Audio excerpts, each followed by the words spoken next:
नमस्कार दोस्तों। निर्वाचन आयोग के द्वारा एसआईआर को 4 नवंबर से 12 राज्यों में लागू करने की घोषणा की जाती है, लेकिन जैसा हड़कंप हमें पश्चिम बंगाल में देखने को मिल रहा है वैसा किसी अन्य राज्य में नहीं। पश्चिम बंगाल के कई सारे जिलों के गांव और बस्तियां रातों रात खाली होने लगती हैं।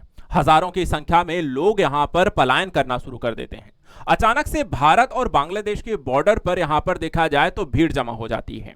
नदियों को पार करके लोग यहां पर बांग्लादेश जाना शुरू कर देते हैं। आधार कार्ड जो होते हैं 3-4 बोरियां यहां पर ऐसे तालाबों में फेंक दी जाती हैं।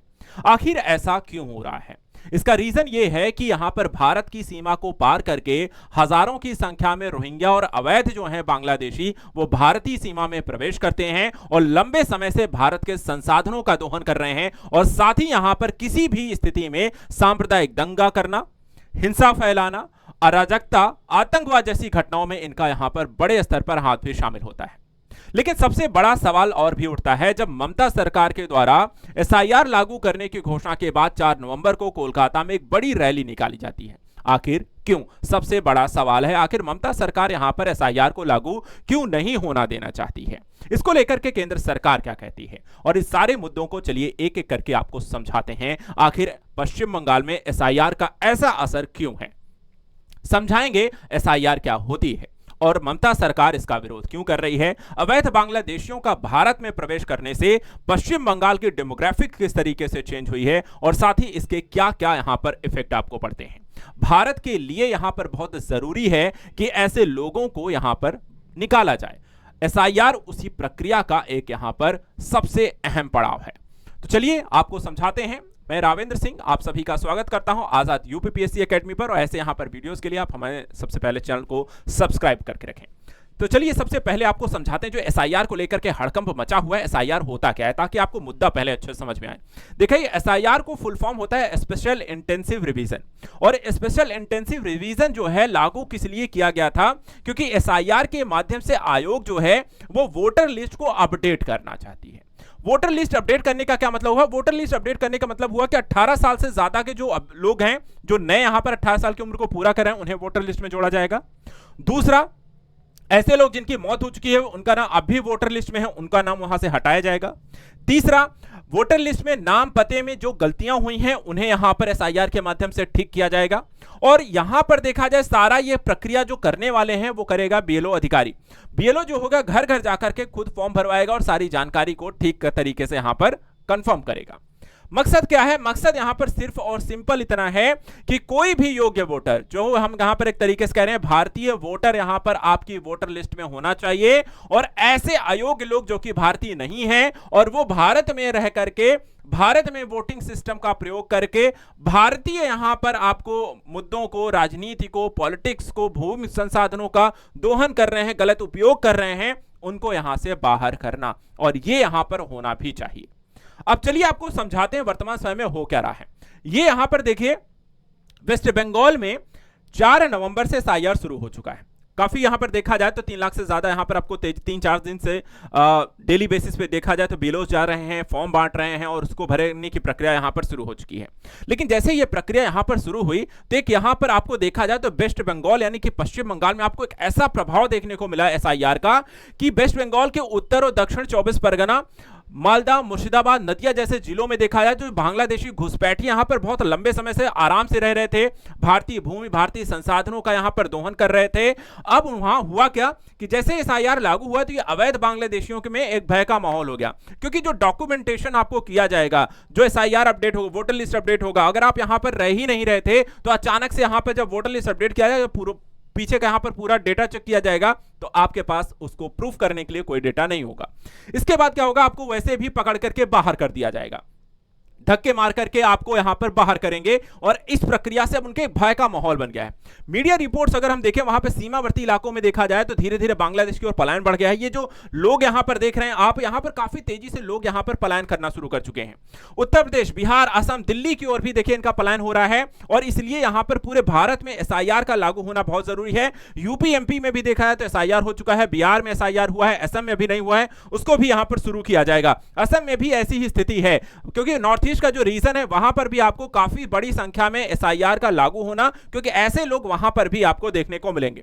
स्थिति यहां पर आप देखें तो कुछ ऐसी देखने को मिल रही है। यहां पर आप देखें चाहे आपके समुद्र हो, नदियां हो, या बांग्लादेश से जुड़ी हुई हमारी यहाँ पर स्थलीय सीमा हो, जलीय सीमा हो, लोग यहाँ पर भीड़ है, जो कतार है लगी हुई है लंबी से लंबी, पश्चिम बंगाल में एसआईआर लागू होने के बाद जैसे घुसपैठिए जो हैं वो बाहर की तरफ यहाँ पर भाग रहे हैं। आपको बड़ी संख्या में यहां पर देखिए, ये जो आप यहां पर चित्र देख रहे हैं, ये आपको हजारों की संख्या में अवैध बांग्लादेशियों का ये आधार कार्ड बना हुआ है।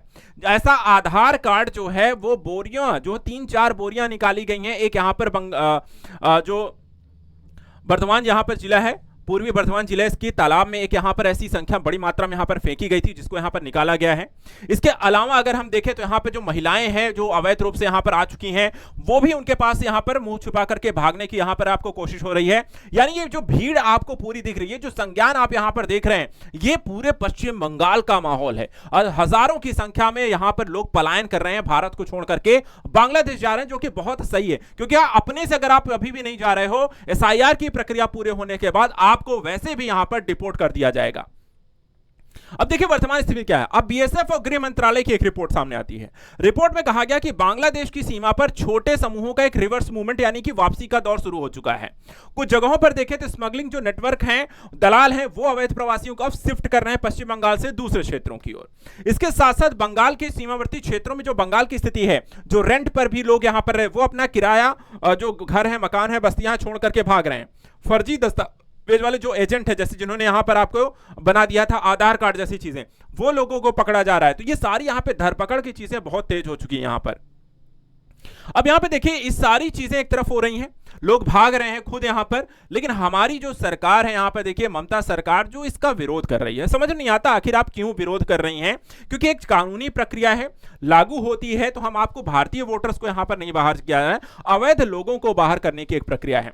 लेकिन यहां पर आप देखें तो 4 तारीख को आप कहते हैं कि हम एक मार्च निकालती हैं, एसआईआर का बड़े स्तर पर कोलकाता में विरोध करती हैं, सभी लोगों को इकट्ठा करती हैं और इस मुद्दे पर यहाँ पर हिंदू मुस्लिम सारी ईसाइयों को इकट्ठा कर लेती हैं। वैसे यहाँ पर देखा जाए तो हिंदू और मुसलमानों के त्योहारों को लेकर के उनका अलग ही यहाँ पर एक नेचर देखने को मिला, लेकिन यहाँ पर इनका अलग एक सिस्टम देखने को मिला। इसके अलावा इन्होंने एक मुख्यमंत्री होते हुए ऐसा यहाँ पर कहा कि अगर यहाँ पर जो एसआईआर की प्रक्रिया यहां पर लागू हो रही है, अगर ऐसा होता है तो पूरे राज्य में यहां पर राइट्स यानी कि दंगे हो जाएंगे। आखिर एक मुख्यमंत्री ऐसा कैसे कह सकता है? ये एक बड़ा यहां पर सवालिया निशान है कि आप एक क्षेत्र का नेतृत्व कर रहे हैं। आपको तो अपने लोगों के अधिकारों को सुरक्षित रखना सबसे पहला आपका कर्तव्य होना चाहिए, ना कि इस तरह के यहां पर आपकी बातें करना। रीजन ये भी है कि अवैध जो बांग्लादेशी हैं, ये इनको वोट करते हैं, इनकी सरकार बनाने में यहां पर बहुत हेल्प करते हैं, और अगर ये यहां पर बड़ी संख्या में बाहर हो गए तो जो डेमोग्राफिक यहां पर आपको चेंज देखने को मिलेगा वो इनके उलट हो जाएगा, और इसी कारण से ये विरोध इनकी तरफ से देखने को मिला है। इसके अलावा अगर हम देखें पूरे बंगाल में यहां पर एसआईआर को लेकर इन्होंने खुद कहा कि मैं यहां पर एसआईआर का फॉर्म खुद नहीं भरूंगी। अब बताइए, एक मुख्यमंत्री खुद यहां पर एक इनिशिएट करना चाहिए, कुछ बेहतर होने जा रहा है तो आपको लीड करना चाहिए कि मैं सबसे पहले फॉर्म भरूंगी ताकि यहां पर जनता आपको फॉलो करे, लेकिन ये उल्टा कह रही हैं कि मैं यहां पर फॉर्म नहीं भरूंगी। उल्टा यहां पर एक बड़ी मार्च निकालती हैं, रैली निकालती हैं, सबका नेतृत्व करती हैं और विरोध करती हैं। तो गुमराह करने वाली भी बात है। अब देखिए यहां पर जो खुद भी एक तरफ विरोध कर रही हैं, अगर यहां की इनकी अपनी जनता को ही देखें जो इनका जो सपोर्ट कर रही हैं, ये देखिए यहां पर आप एक तस्वीर है एसआईआर को यहां पर लागू होने से जो यहाँ पे अवैध बांग्लादेशी हैं वो कह रहे हैं हमें तो पता नहीं अब हम क्या करें, कहाँ जाएं, कैसे रहें। भाई आप भारतीय नहीं हो, आप बांग्लादेशी हो, बाहर से यहाँ से निकलिए और अपने देश जाके रहिए। एक ऐसा देश जो लगातार भारत विरोधी बातें कर रहा है, आप ऐसे लोगों को कैसे सपोर्ट कर सकती हैं जो खुद यहाँ पर देखा जाए तो भारत विरोधी यहाँ पर मानसिकता रखती हैं? तो ऐसे लोगों को यहां से बाहर निकालना चाहिए। इनकी मानसिकता पता चलती है कि जब यहां पर एसआईआर लागू हुआ और एक एक करके यहां पर जांच पड़ताल शुरू होती है, धरपकड़ चालू होती है, तो पता चलता है मुर्शिदाबाद वेस्ट बंगाल में साथ ही डोमकर, गुड़िया और सालार जैसे एरिया में 773 क्रूड पेट्रोल बम यहां पे बरामद हुए हैं।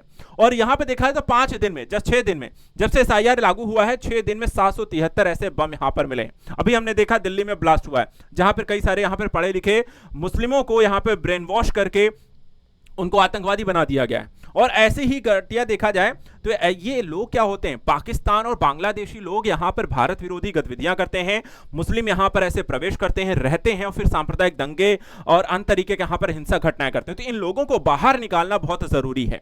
अब यहां पर देखिए केंद्र सरकार का जो अपना पक्ष है और साथ ही यहां पर हम देखें तो भारत के निर्वाचन आयोग का जो पक्ष है कि देखिए एसआईआर की जो प्रक्रिया है वो यहां पर भारतीयों को जो अधिकार है उनको यहां पर पाना चाहिए, जो संसाधन उस पर सिर्फ भारतीयों का अधिकार है ये सुनिश्चित करना है, और जो वोटर लिस्ट है उसको अपडेट करना है, जो योग्य है उनको इसमें जोड़ना है, जो अयोग्य है अवैध है उनको बाहर निकालना है। लेकिन यहां पर ममता सरकार इन सारी चीजों को एक तरफ, सीधा केंद्र सरकार की कोई भी नीतियां हो उनका विरोध करना ही इस समय देखा जाए। विपक्ष में जो भी हैं वो सब इनका, भाई अगर देश के हित में हो, पक्ष विपक्ष राजनीति से दूर होकर के देश के भले के दृष्टिकोण से देखिए, ऐसे लोग आपके लिए बेहतर नहीं है, हमारे देश के लिए बेहतर नहीं है, जो यहां पर लगातार आपके, ऐसा बांग्लादेश को देखिए, वो खुद यहां पर एक जहर उगलता रहता है। एक यहां पर उन्होंने एक मैप दिखाया, इस मैप को अगर आप देखिए, ग्रेटर बांग्लादेश के मैप यहां पर उनके मोहम्मद जो यूनिस है बांग्लादेश के, वो प्रेजेंट कर रहे हैं टर्की को, पाकिस्तान को, चाइना को, कई सारे देशों को, ठीक है। और वो कहते हैं कि पश्चिम बंगाल आपका, झारखंड है, बिहार है, उड़ीसा है, इधर पूरा नॉर्थ ईस्ट का रीजन है, वो बांग्लादेश का हिस्सा है। तो आप ऐसे देश को कैसे, ऐसे देश के नागरिकों को कैसे सपोर्ट कर सकते हैं जो भारत के हित में यहां पर नहीं है, जो पाकिस्तान से मिल रहा है, जो टर्की से मिल रहा है, जो चाइना से मिलकर के भारत के चिकन कॉरिडोर पर कब्जा करना चाहता है, भारत के नॉर्थ ईस्ट पर कब्जा करना चाहता है, और इस तरीके की मानसिकता यहां पर भारत विरोधी रखता है। तो भाई सीधी सिंपल सी बात है कि देखिए, आप यहां पर सुधर जाइए तो वही अच्छा है। इस मामले को देखा जाए तो इस तरीके से यहां पर विरोध करने के अगला चरण प्रवेश करती हैं तमिलनाडु और पश्चिम बंगाल की सरकारें। एसआईआर को लेकर के सुप्रीम कोर्ट में एक अर्जी भी दायर की है और कहा है कि यहां पर यह सही नहीं है, इस तरह के मुद्दे हैं, अब सुप्रीम कोर्ट इस पर सुनवाई करेगा और एसआईआर पे जो रिजल्ट आएगा वो देखने वाली बात होगी। एसआईआर ने सीआई से पूछा है कि आपका इस संदर्भ में क्या कहना है। फाइनली यहां पर जो रिजल्ट आएगा, लेकिन एसआईआर का लागू होना बहुत जरूरी है, सही तरीके से लागू हो वो भी जरूरी है। तो ऐसे यहां पर इंपॉर्टेंट न्यूज के लिए, करंट अफेयर्स के लिए, करंट एनालिसिस के लिए आप हमारे साथ लगातार जुड़े रहें। आज के लिए इतना है, thank you so much and good luck. Channel को सब्सक्राइब करके रखें। आजाद यूपीपीएससी एकेडमी यूपीपीसीएस की तैयारी भी कराता है, जहां पे प्रीलिम्स, मेंस और इंटरव्यू की आपको संपूर्ण यहां पे तैयारी कराई जाती है। डिस्क्रिप्शन में वीडियो के यहाँ पर आजाद यूपीएससी एकेडमी के बारे में डिटेल से जानकारी दी है, कॉन्टैक्ट नंबर दिए गए हैं, जहां आप कॉल करके यूपीपीसीएस से संबंधित सभी प्रकार की घटनाओं को तैयारी करने को लेकर के विभिन्न घटनाक्रम के साथ हमारे लिए जुड़े। धन्यवाद एंड थैंक यू।